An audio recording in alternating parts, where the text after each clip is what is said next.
Cheers, everybody. Welcome to another episode of Bourbon and Booze. It's Thursday. Hopefully you're having a great day and getting ready for the 3-day weekend. I'm excited for that weekend because work's been a little heavy. I've been a little sick lately. Been messing with my new dog, Fozzie, who is... What are you doing? You said you were sick. Oh, my new dog, Fozzie's been the love of my life and driving me insane. He's a goofball. He's a goofball. My wife calls him a doofus. He's only... You call him a doofus 14 too. weeks, but he's learning to be potty trained and learning to sit and shake and stay. Good at both of those so far. Yeah, he's getting better at stay too. He's very trainable. He's a newfie doodle, and he is just the cutest little thing when he's not rolling in stuff, and he's discovered that chicken poop is a delicacy. Did he roll in chicken food? Oh yeah, he keeps finding it and chewing on it. I don't even have chickens. Yeah, but they traverse my yard from one house to another on the property. None of them are mine. So, all right. So let's get on with this episode. Sorry about that. Sidetrack. Squirrel. We're doing a whiskey that I am very happy that I got to go to this distillery twice. It was the first legal distillery in England in quite some time. And when I say quite some time, I'm talking like a couple hundred years. And this is the English. Now, it used to be called St. George's Distillery after King George, who I believe King George the Fourth, or maybe the Fifth, who allowed for England to start distilling whiskey. England had been doing gin. And it's probably the best tour I ever had. Signa, my middle child, and I went on a tour, and we had a private tour. It's just the two of us. It was amazing. And it was a really great place, really great people, and it's really great single malt. So we have several bottles of this, and I believe I have done a couple episodes, or at least one episode already, but I have more, and I have one coming. She just recently bought for me, because she lives there in England, just actually 30 minutes away from the distillery. And she bought one. I texted her and said, I need this bottle that's coming out, and it's a special limited. And my wife's going to go see her in a few weeks, so hopefully she brings that home. So this is, this was the official whiskey of Prince Charles, now King Charles, right? King Charles? I think that's the name he stuck with. Stop that.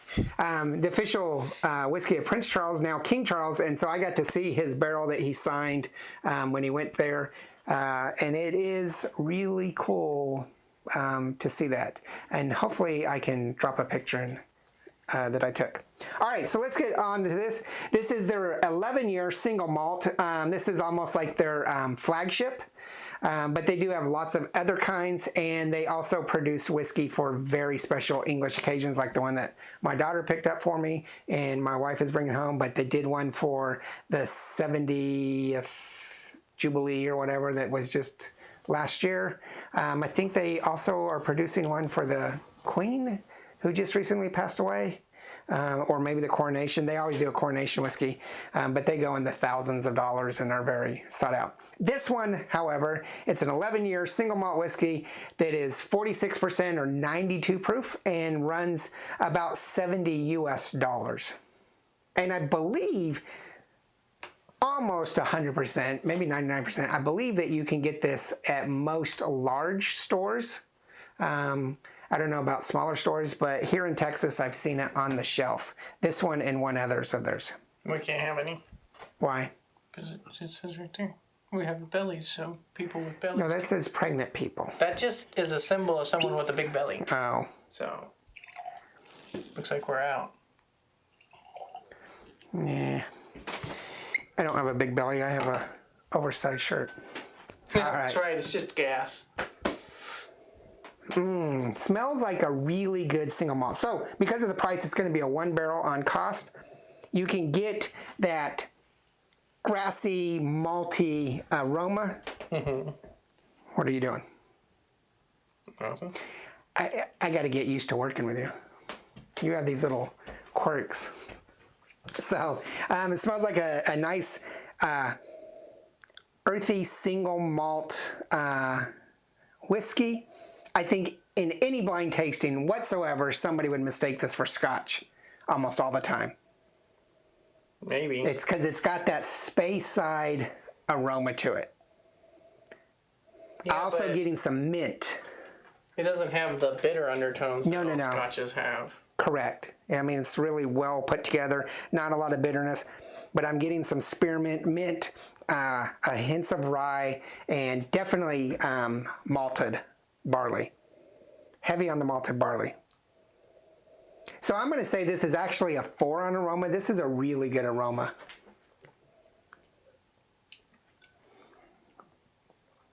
Little spicy on the back end, very smooth on the front end. A little bit. I just had a little taste, but it's definitely got a citrusy, almost tangerine orange it has flavor. Similar Scotch tones and flavors to it. Oh, heavy apricot. Just got heavy apricot. No, sorry, pear. Just got heavy pear. And I can get it on the nose now that I think about it. But it's heavy pear, citrusy, kind of like a tangerine or a navel orange. I can get some of the little mint and barley. And some light fruits, at least not like preserved fruits. So I think in a blind taste, you could definitely pick this up and think it's a Scotch. But once you taste it, your brakes will go on and you'll be like, whoa. Yeah, because it's got either the hints of it, but it's not like you would be like, this is a very different Scotch. It's either a Scotch that I have never had before in my life, or it's a Scotch that is definitely pushing boundaries. Yeah. But it's not. It's an English whiskey. Single malt Scotch. Single malt whiskey. So while I think the cost is a little bit expensive, it's well worth the price at $70. I think that the aroma is outstanding at a 4. I think the bite is pretty good at 3.5.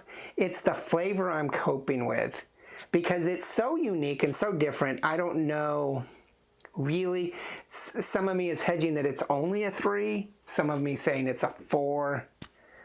I don't think it's more than a 4. I think that there is enough kind of chemically spiciness to it that detracts from the flavor. But I don't know. What do you think? Maybe. Yeah, maybe a bit. There's a bit spiciness or something in there. There's something a little funky. A little funk. Yeah. But you get that in some Scotches too. But True. Usually the other. It's probably the oak barrels that they use. Could be. I think I'm going to split the difference, say 3.5. So we're looking at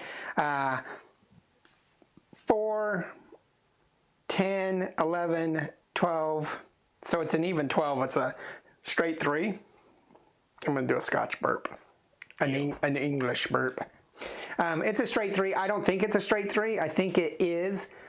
It's probably a 4. Yeah, I think this is a 4 on the whiskey. Eventually, I do believe that we did a distillery spotlight a while back on the English.